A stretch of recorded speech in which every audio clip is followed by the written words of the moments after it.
Reverend William Sloane Coffin Jr. said the cause of violence is not ignorance, it is self-interest. Throughout the course of his life, he was a CIA officer and a leader in the civil rights movement.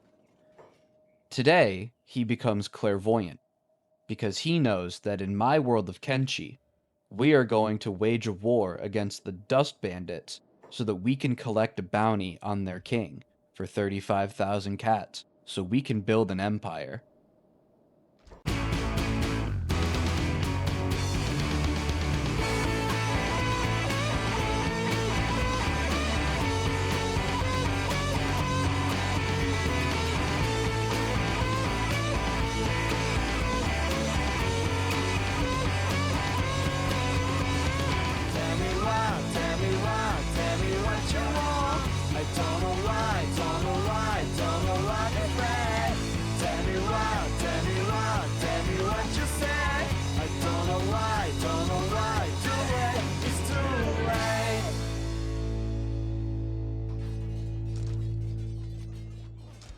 I'm very thankful that we got these mercenary bands because we would not be able to do any of this without them.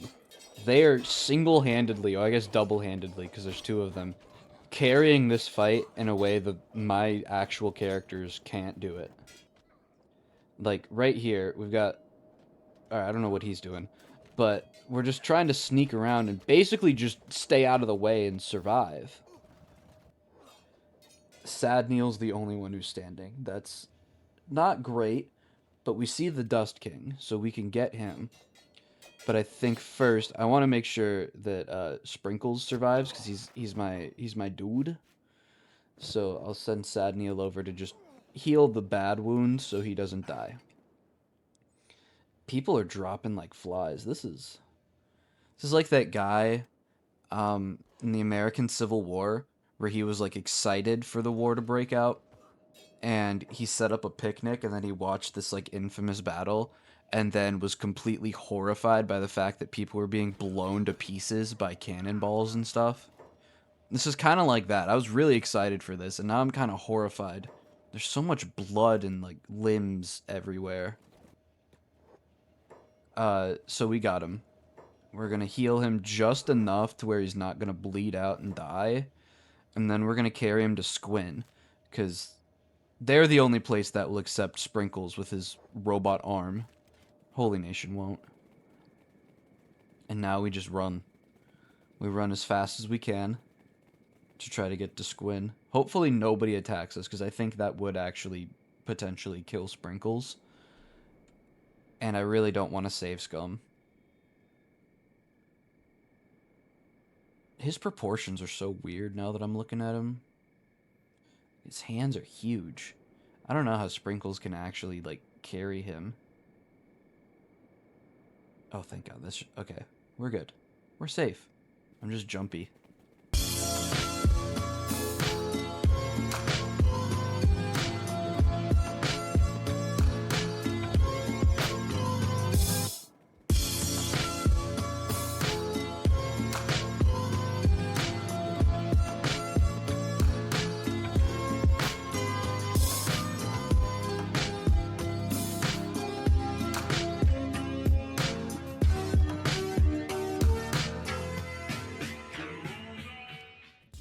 I didn't realize that they kept a dude up here.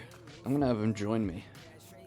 Can never have too many friends. And this one's free. I don't have to pay for him, which is kind of nice. We're gonna use him to help us loot as much as we can. And I'll find some use for him when we all get back to the hub. While they do that, though, we're gonna go ahead and turn in the Dust King and collect our 35,000 cat bounty. And then we're all good to go.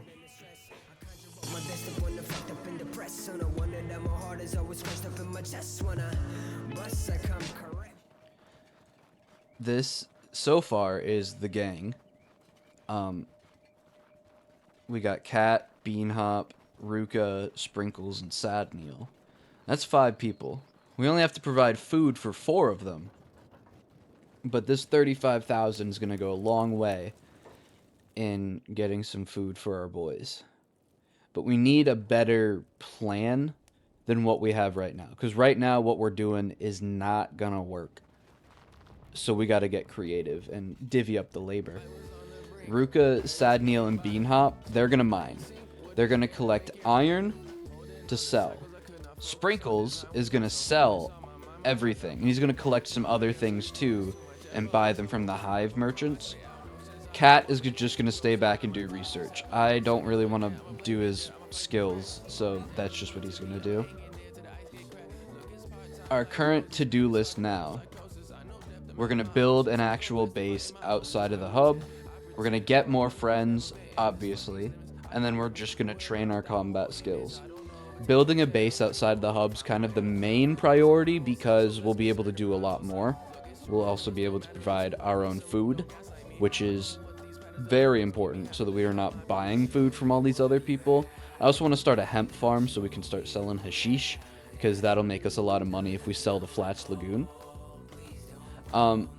And training combat, we're going to need to do that because when we establish a base, we are just going to get bombarded by raids over and over and over again. And the better that we train combat, the better our guys will survive, which means less save scumming for me.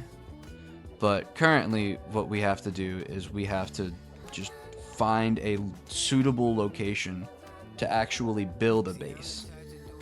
And a sustainable base at that. It's got to have good resources and all that jazz.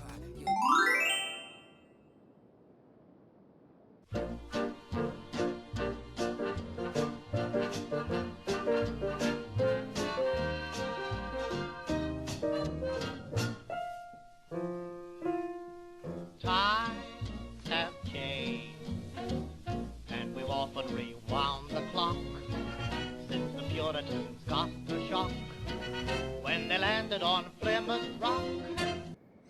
I think the game is frozen. Oh, no, it just crashed.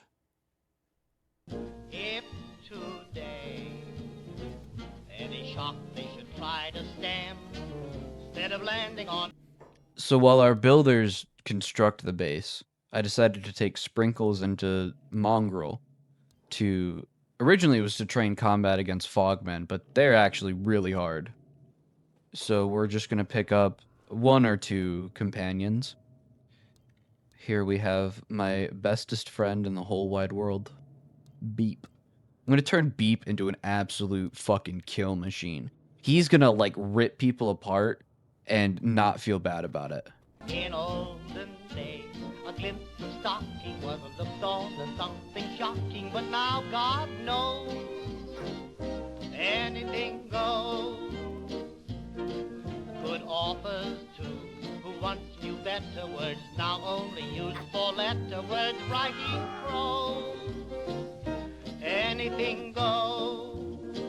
If driving fast cars you like, if low bars you like, if old hymns you like, if bare limbs you like, if Mae West you like, or me undressed you like, why nobody will oppose. After several particularly harrowing journeys and waiting for everybody to recover from injuries from the Holy Nation and bandits and everything under the sun, we're all back in the hub. And it's really time for my Kenshi playing prowess to make the center stage. See, we've got all these guys right now, and I have all of them doing different jobs, but it's really hard to tell sometimes who's where. So I'm going to go ahead and put everybody into different squads. And then I will have one squad of moneymakers and one squad of, well, builders. They're going to be building the base. They're going to be the ones at the location that we have selected. Hopefully my game won't crash again. And the others are just going to kind of travel around. They're going to go mining. They're going to, just sell whatever they can. They're going to also be training their combat so that we can attack starving bandits, dust bandits, all that jazz.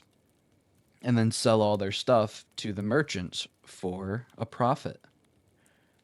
This is the genius idea that I have.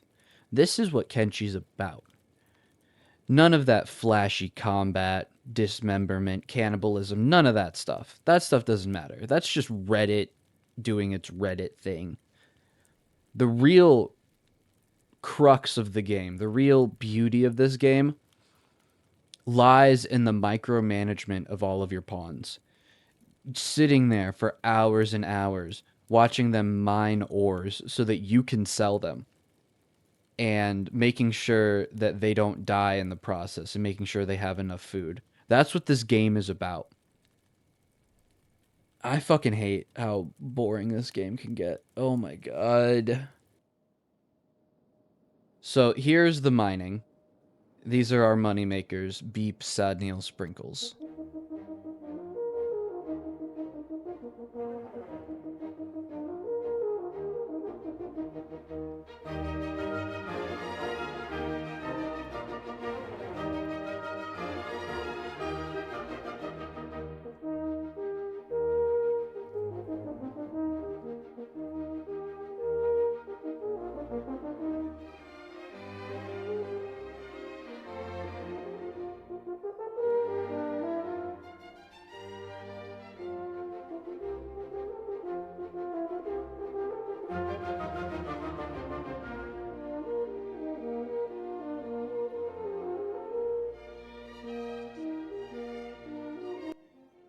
So this is going to be a recurring issue.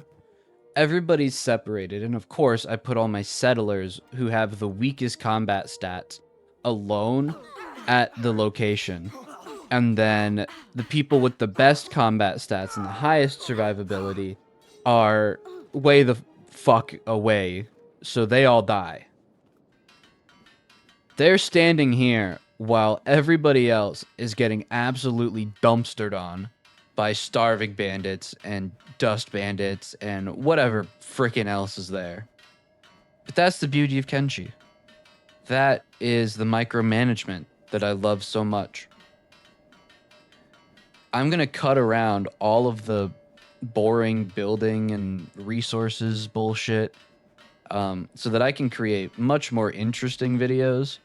But this is the kind of like transitionary period where we're not just doing things, we're building something. We're making something bigger than ourselves.